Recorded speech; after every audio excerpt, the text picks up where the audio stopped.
last June 30, there is an event. There is an event, and then my boat is on the place where the event will held.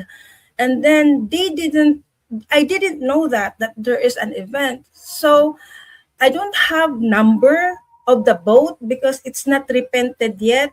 It's not repainted. My boat will repent. Repainted yet.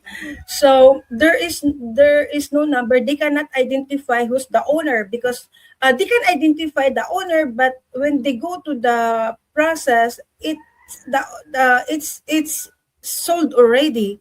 So they cannot know the new owner if I did not put that because I did not yet have the number, the license, the license number on the boat, so they cannot contact me. So during that time, the event, they put my boat on the far away from where it was, and I was trying to find where is my boat, and then I just noticed on the uh, June 1.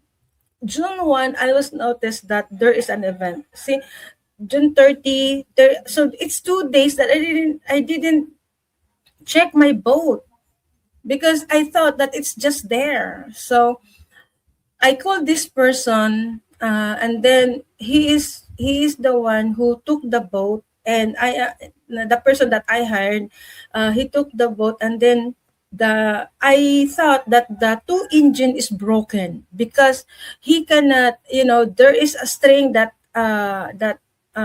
cut off, like that.